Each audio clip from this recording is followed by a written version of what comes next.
Olá, seja bem-vindo. Estamos começando agora o segundo episódio do Pensando às Quartas. Hoje iremos falar sobre ataraxia. Você sabe o que significa esta palavra estranha?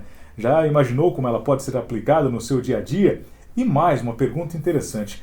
Imagine só você encontrar o equilíbrio nas dificuldades da rotina, do dia a dia. E parece que nós temos um manual para isso e vamos falar sobre isso hoje, né, Henrique? Então nós vamos usar, durante esse período nosso de conversa, um pouquinho daquilo que o Máximo Pigliucci também escreveu, que vai nos ajudar a colocar em prática o que nós aprendemos em cada lição.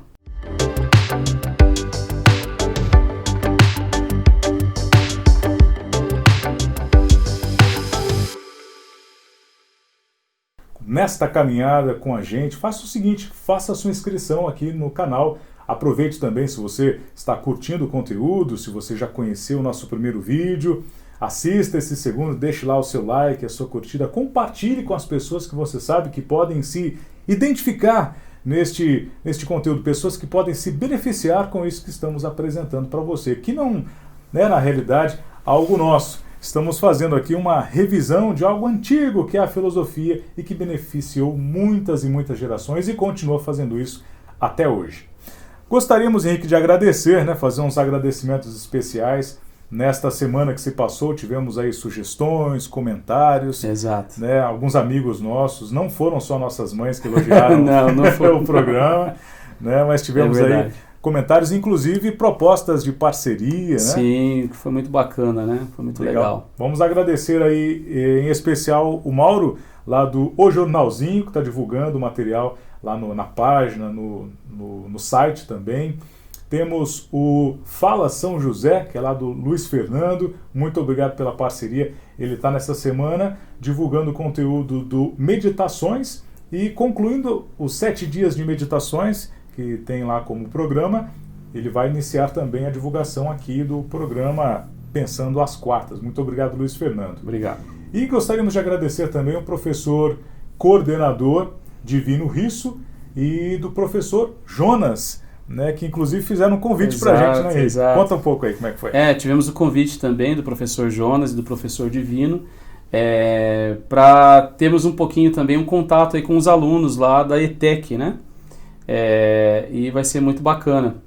O projeto deles, que é o projeto Biblioteca Ativa, exato. Isso mesmo. E, enfim, são convites muito legais que a gente recebeu durante essa semana.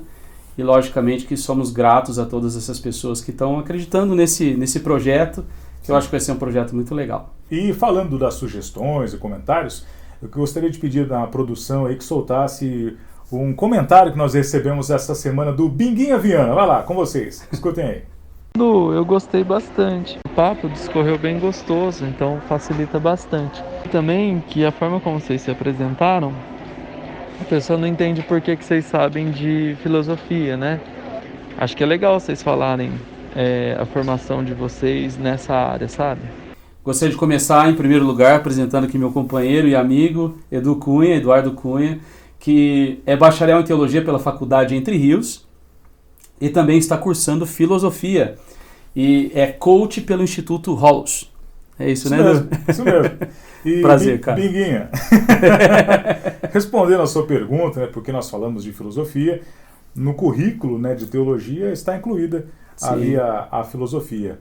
Não como integral, um estudo completo, mas grande parte estuda-se a filosofia da religião, a história da filosofia, e o Henrique também é formado em teologia pela Universidade de Chester, lá na Inglaterra. Exato. E mestrando em ciências da religião.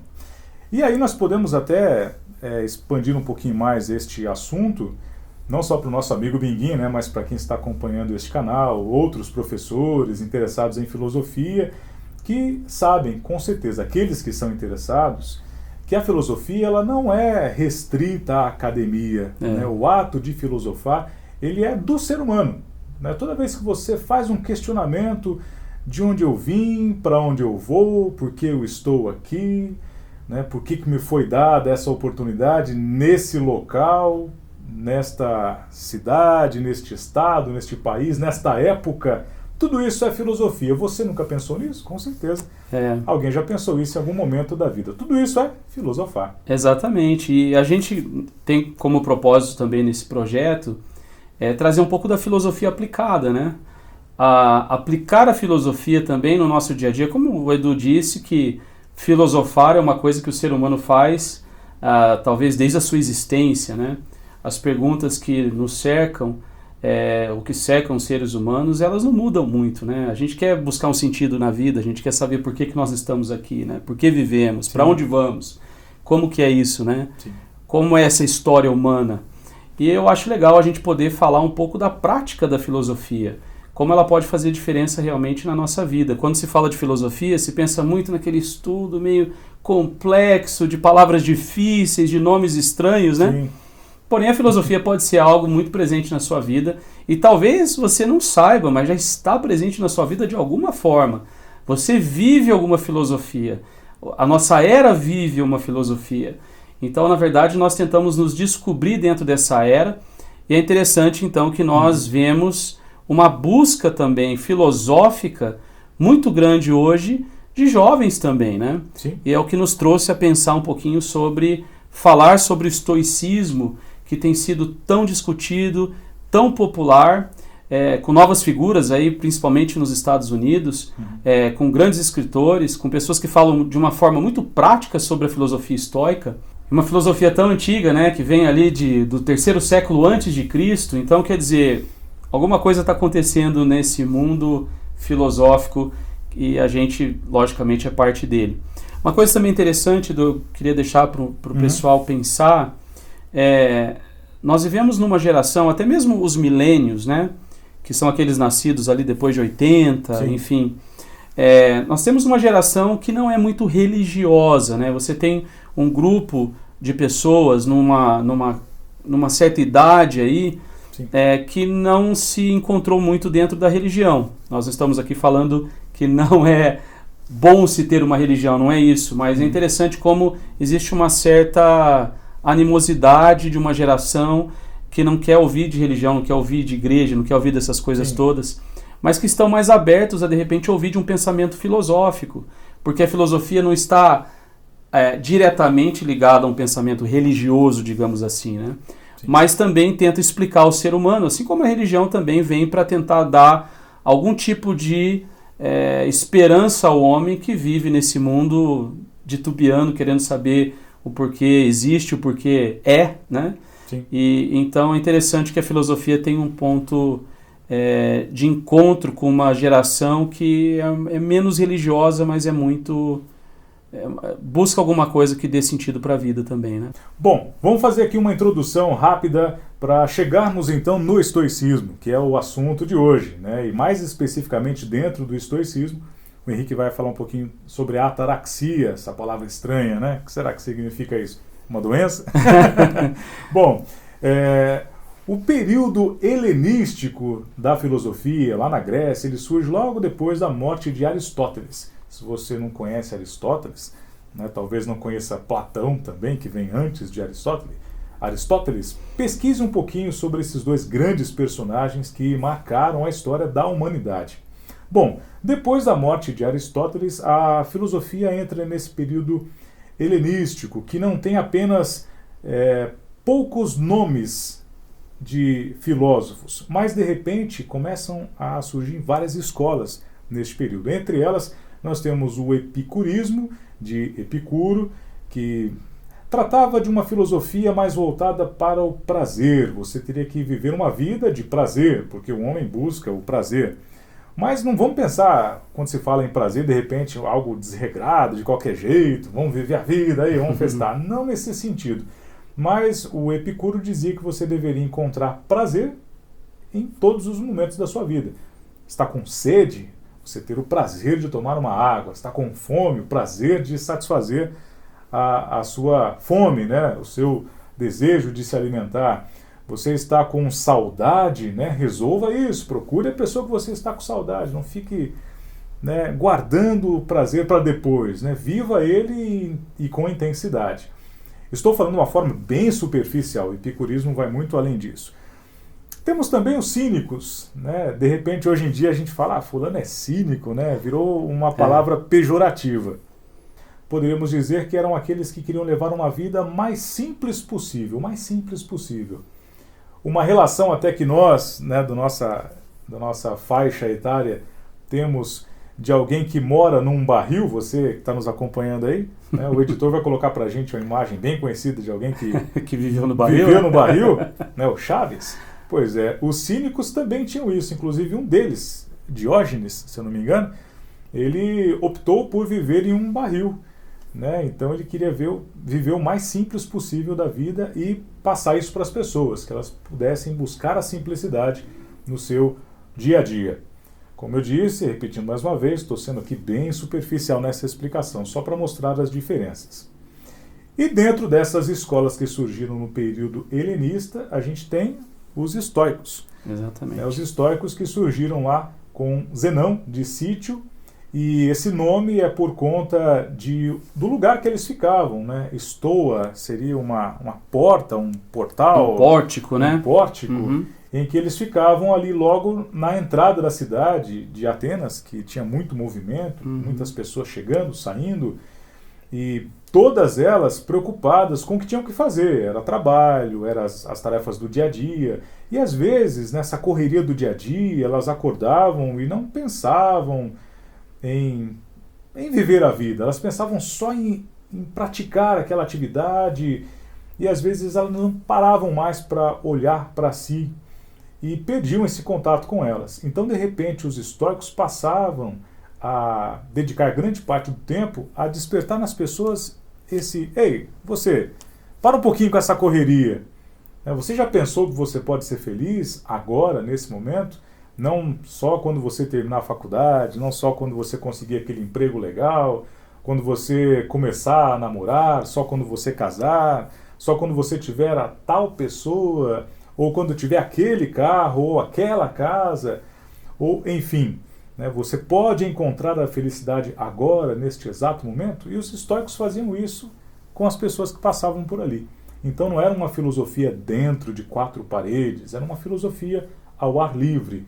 Era incentivar as pessoas a questionarem o porquê da vida e dar a elas essa ferramenta, esse auxílio. Sim, é possível viver bem.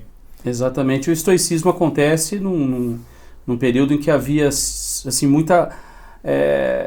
muito desprazer, na verdade, com as filosofias que eram apresentadas, que haviam se misturado demais com a política, elas haviam se contaminado com a política e acabaram perdendo, digamos assim, o seu ponto de encontro com as pessoas comuns, né?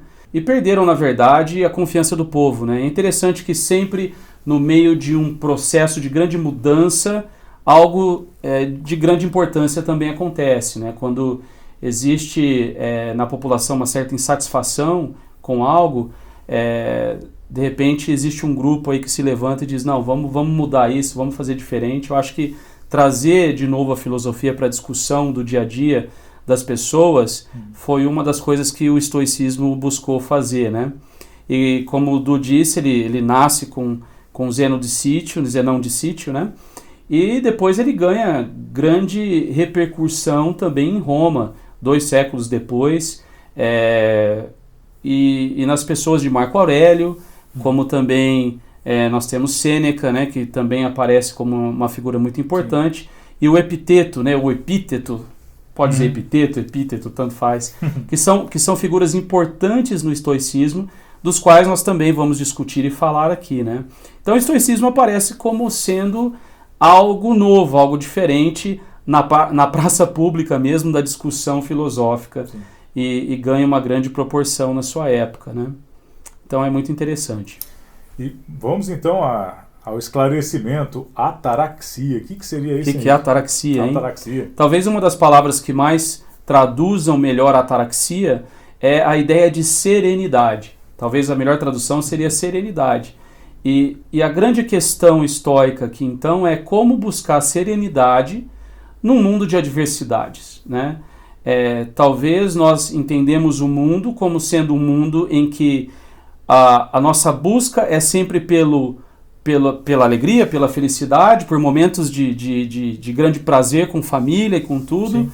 Mas nós temos momentos na nossa vida que nós somos, infelizmente, né, digamos assim, no nosso entendimento, somos atingidos também por coisas que nos acontecem que não são tão boas assim. Somos atingidos com desastres, com perdas, né, com situações difíceis. E essa é a realidade de qualquer ser humano, a sua realidade, a minha realidade. Mas então como que nós podemos lidar com situações que nos são desfavoráveis, ainda buscando ser feliz e entender um pouco que faz parte da caminhada humana, né? Uma coisa importante do estoicismo é que o estoicismo fala muito sobre a questão da vida natural, ou seja, essa ligação com a natureza, o cosmos. O cosmos aparece como algo perfeito. É interessante que nas filosofias gregas, o cosmos é aquela ideia da perfeição que foi feita em meio ao caos. Então, em meio ao caos, você tem a ordem sendo colocada, e isso que cria essa ordem, essa perfeita sintonia do universo, ela é, para os estoicos, o que eles chamam de logos. Então, o logos, na verdade, é essa harmonia da natureza, onde nós também somos inseridos. Então, na verdade, as perdas, as dificuldades fazem parte de uma ideia natural da vida, né? Nós não devemos nem temer essas coisas e nem nos assustar com elas. A própria morte se torna uma coisa para os estoicos não tão temerosa assim, porque ela faz parte da caminhada. Sim. Né? Então ela faz parte desse universo, desse cosmos que está sempre em progresso perfeito, e mesmo as coisas que acontecem conosco que nos são desfavoráveis também fazem parte da perfeição do cosmos. Então o que nós temos que fazer nisso tudo? Nós temos que aceitar que é assim que são as coisas, e a nossa expectativa, na verdade, é de poder, em meio às dificuldades, nos preocupar com aquilo que realmente importa, digamos assim, né, Du? E aí a gente vai para essa questão da ataraxia, que é uma divisão, essa dicotomia que nós falamos, né, das coisas. Então, daquilo que eu posso controlar, que a gente chama de dicotomia do controle. Coisas que eu posso controlar e coisas que eu não posso controlar. São duas palavras novas aí pra gente, né? Para aqueles que já conhecem e aqueles que não. Ataraxia e dicotomia. E dicotomia, né? A dicotomia do controle, né? Existem coisas que nós podemos controlar e coisas que nós não podemos controlar. Seria legal, até a gente vai colocar para vocês um texto aí para vocês verem. Sim. Falando um pouco dessa dicotomia do controle, como nós mencionamos antes, você tem aí primeiro aquelas coisas que nós podemos dizer que são aquelas que nós podemos controlar. Então, olha, Epiteto disse o seguinte: das coisas existentes, algumas são encargos nossos, outras não. São encargos nossos o juízo, o impulso, o desejo, a repulsa. Em suma, tudo quanto seja ação nossa. Então não são encargos nossos o corpo, as posses, a reputação, os cargos públicos, em suma, tudo quanto não seja ação nossa. Por natureza, as coisas que são encargos nossos são livres, desobstruídas, sem entraves. As que não são encargos nossos são débeis, escravas, obstruídas de outrem. Então, de repente, a gente está no campo da filosofia aqui, falando sobre ela e colocando nesse vídeo, nesse segundo episódio do programa, algumas palavras assim que não estão no nosso dia a dia, não estão na nossa rotina. Mais uma delas que eu gostaria de inserir, mas que não está tão fora, que é a palavra que tudo é cíclico. O que seria isso, então? Tudo está dentro de um ciclo. É o que o Henrique acabou de falar. A partir do momento que tomamos consciência que as coisas têm um ciclo, nada vai ser mais surpresa para nós. Você não vai ser surpreendido pela morte de alguém, você não vai ser surpreendido pelo término de alguma coisa, porque tudo começa e termina. A única coisa que é eterno, que nós que somos cristãos cremos, é a alma que habita em nós, que nos anima. Essa é eterna. Existiu e sempre vai existir. Fora isso, tudo começa e termina. Então, se de repente você está lá, vamos usar como exemplo novamente um relacionamento, e de repente esse relacionamento termina. Ah, mas por que terminou, e tal? Então tem várias nuances que podem ser observadas aí nessa situação. Eu vou acabar com a minha vida por conta disso, né? Eu só tinha essa pessoa, era a pessoa da minha vida. Quantas pessoas existem no mundo, né? E se de repente, como foi que terminou esse relacionamento? Exato. Né? O que levou ao término dele? Claro que você vai se questionar sobre tudo isso, vai querer buscar culpados, né? E tudo mais. Vamos usar um outro exemplo. Você perde alguém da sua família, de repente falece o seu avô. Mas, gente, ele já estava com 70, 80, 90 anos, né? Chega uma hora que a gente não vai conseguir mais viver nesse plano. Nosso corpo, né, nosso veículo aqui da alma não vai sustentar mais isso. Então, de repente, você se acaba e tal, e por que isso aconteceu? Né? Deus me castigou a minha avó, a minha família, os meus pais com isso. E, de repente, se você passar a ter um olhar cíclico, observando as coisas como, né, movimentos... Exato, ciclos, né, da vida que vêm e vão, né? É como as estações do ano, né? Cada Exato. estação tem a sua função e você sabe que não adianta querer andar de bermuda e camiseta no inverno que não vai ficar legal. Né? Seu corpo não vai aguentar, assim como usar uma roupa muito quente no verão. Né? Você tem que estar preparado para. E é interessante que, por exemplo, quando Epiteto fala a respeito daquelas coisas que nós podemos controlar, ele cita uma coisa interessante que é o impulso, né? Uhum. E às vezes a gente enxerga o impulso, na verdade, como algo incontrolável. Mas, na verdade, os impulsos, eles são reações que nós temos a respeito de certas coisas, sem, na verdade, nós analisarmos que, naquela situação, você pode responder de forma diferente. Sim, uma alternativa. Se você fala que o seu impulso sei lá, usar de violência com alguém que te falou alguma coisa que você não gostou, esse impulso não é necessariamente uma ação humana natural. Na verdade, você está agindo conforme aquilo que você acha que tem que agir. Mas esse impulso ele pode ser controlado. Então o Epiteto fala, não, o teu impulso... Eu acho interessante isso, Du, porque ele fala, o teu impulso você pode controlar. O teu corpo você não pode controlar. E aí entra numa questão que o Du falou que é muito interessante.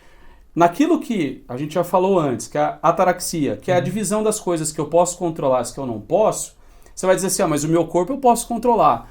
Bom, de certa forma você pode controlar. Como que você controla o teu corpo? Eu controlo o meu corpo. Aliás, devia fazer mais, faço muito pouco. Me exercitando, Sim. Me alimentando bem. Esse é um controle que eu tenho do meu corpo. Porém, eu não posso impedir, mesmo controlando o meu corpo dessa forma, eu não posso impedir que eu seja acometido por uma doença grave amanhã. O envelhecimento natural. Exatamente, Sim. o envelhecimento natural. Então, dentro dessa dicotomia, digamos, do controle... Aonde que está a minha parte? Está a minha parte cuidar do meu corpo, sabendo que o meu corpo, na verdade, pode responder de uma forma que não me agrade necessariamente.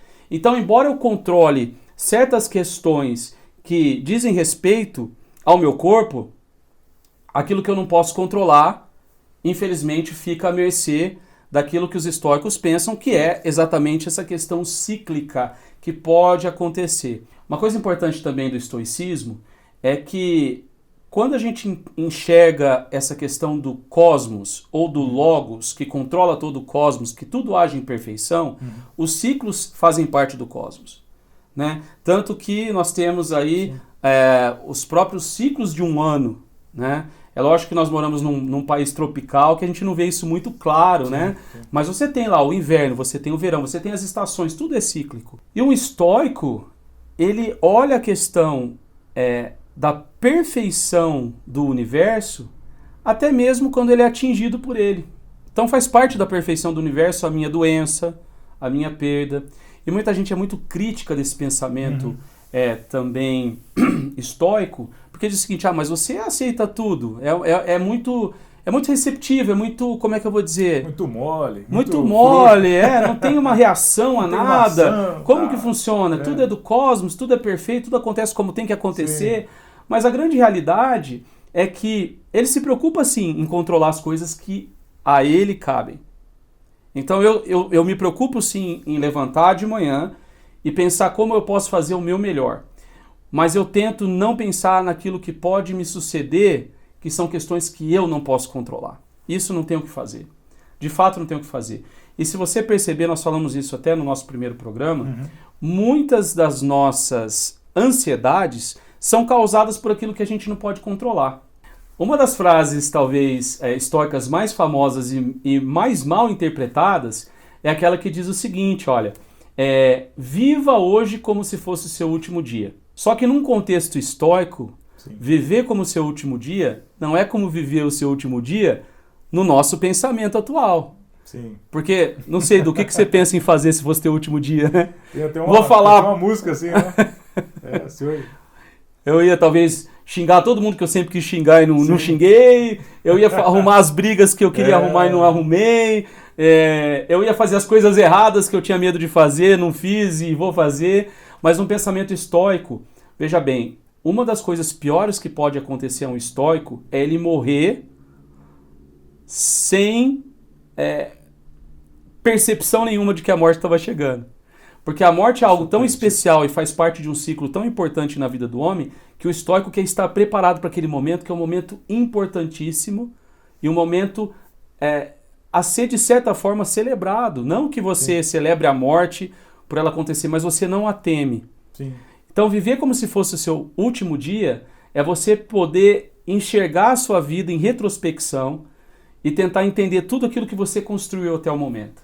É menos o que eu vou fazer hoje e mais o que eu vou fazer para pensar em tudo que eu fiz. Porque a minha história começa a ser escrita, e o estoico sempre pensou nisso, que a história de um ser humano, ela começa a ser escrita a partir do momento que a morte chega, e não durante a vida.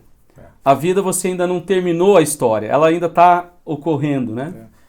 Mas essa questão de analisar a vida com essa atitude de se fosse o último dia, é legal porque as pessoas que sofrem acidente, por exemplo, todo mundo na família sempre tem alguém ali que talvez teve uma doença terminal e de repente, eu tenho 6 meses, 1 ano de vida, ou teve um acidente que quase morreu, mas conseguiu sobreviver.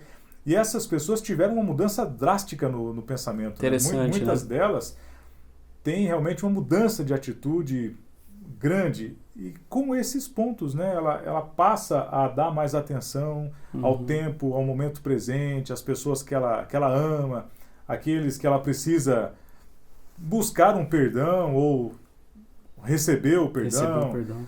Ela valoriza mais o dia a dia, ela passa a valorizar mais as relações. E ali está a felicidade. Eu acredito que esse viver o momento presente que é o essencial, né? Ou, como eu estava dizendo ainda há pouco, né, como a gente estava dizendo ainda, projetar a felicidade para o futuro, né? Quando acontecer isso, quando acontecer aquilo. E o estoicismo, ele nos dá esse direcionamento. A ataraxia, né, nos dá essa intenção. Até porque o futuro faz parte daquilo que nós não podemos controlar. Não podemos controlar. É por isso que nós não vivemos o futuro, né? Por isso que o estoico não vive o futuro. E o passado. Ele vive o presente, porque o presente é o que se pode viver e o presente é o que está diante de nós. E você só pode agir, na verdade, no presente, né? E essa questão do futuro se torna mais uma ansiedade para o ser humano, porque quem pode garantir que o amanhã haverá? A gente não pode garantir. Sim. O que está no meu controle é o tempo presente, né? E o tempo presente nada mais é do que um presente, né? É uma dádiva, né? Nós que somos cristãos vemos isso como uma dádiva de Deus, né? Talvez o estoico diria que é uma dádiva do cosmos, né? Então, acho que nessa questão da dicotomia do controle, que fica para nós, talvez, como uma lição principal para o nosso episódio de hoje, é você começar a analisar até os seus planejamentos. Não é errado você planejar. Veja bem, a gente está falando aqui de presente, mas amanhã você pode ter uma entrevista de emprego, né? A gente vai depois mandar para você um arquivo, se você quiser, tá? Vai estar disponível para você, onde você vai poder fazer essa prática. Você colocar dentro, por exemplo, vou ter uma entrevista de emprego. Dentro do que eu posso controlar, o que eu vou fazer? E o que eu vou fazer com aquilo que eu não posso controlar? Bom, eu não vou me focar nisso. Vou me focar naquilo que eu posso fazer, né? E isso vale para qualquer situação da vida, na verdade, porque, infelizmente, para nós, seres humanos, nós gostaríamos de ter controle de todas as coisas, essa é a grande realidade, né? Talvez o desejo do homem de ser como Deus é exatamente esse, de ter o controle de tudo, do tempo, das coisas, das pessoas, e nós não somos deuses, nós somos seres humanos, né? Aí que os super-heróis ficam tão famosos, né? Porque eles Eles têm superpoderes, exatamente, É. né? E eles podem nos livrar de uma catástrofe, né, que está para acontecer, sendo que catástrofes acontecem. Então, a questão humana não é não haver catástrofe, a questão humana é como lidar com ela, como lidar com esse evento. Né? E é legal isso que o Henrique falou de você participar com a gente através de um exercício. Essa é a proposta que nós deixamos para você que está assistindo o vídeo agora. Digite aí, se você está assistindo no Facebook, no Instagram ou no YouTube, digite aí nos comentários o que você achou desse programa, desse conteúdo. E se você quiser receber o exercício, digite assim também, eu quero, né? Tudo em maiúsculo, Isso. Coloque lá, por gentileza, eu quero, tudo em maiúsculo, e nós iremos entrar em contato com você e enviar o exercício para você praticar durante esta semana. E bem definido ali, né, o que você vai identificar durante a semana, o que você tem e o que não tem controle. E aí envie para a gente depois, iremos discutir isso e apresentar aí algumas propostas no próximo episódio do Pensando às Quartas. E nesse exercício, lembre-se, foque naquilo que você pode controlar. O que você não pode controlar, pare de se preocupar com ele, porque não adianta. Você vai ter que esperar, e a sua parte estando feita, pelo menos você descansa, fica tranquilo, e você sabe que aquilo que você tinha que realizar, você realizou. Isso vale para várias coisas na vida, né? Exemplos de coisas que a gente não tem controle são vários. A gente falou de algumas coisas, né, Edu? Mas até o que pensam de mim, eu não posso controlar isso. Sim. Tá na moda, vamos dizer assim, no Instagram, no Facebook. Esses dias, não sei se você viu. Acho que não. Se alguém te disser, o Henrique. Verdade. Ficou muito popular isso, né? O que você diria, né? Você diria? Que Henrique é? Que Henrique? Exatamente, esse é o exemplo, né? Você não tem controle do que as pessoas vão dizer que O que eu tenho controle? Das minhas atitudes diante das pessoas, que podem me dar uma boa reputação. Agora, mesmo fazendo o correto, se alguém quiser falar mal de você, mesmo você agindo corretamente, simplesmente porque... Uma coisa interessante é que Marco Aurélio fala nas meditações, eu acho que é uma das primeiras páginas das meditações de Marco Aurélio, ele fala assim, olha, esteja ciente que hoje você vai acordar e hoje você vai estar diante de pessoas invejosas, de pessoas maldosas, de pessoas que gostam de você, que te amam e que te odeiam. Você vai estar diante dessas pessoas todos os dias. E aí vem a questão, como que você vai agir diante disso?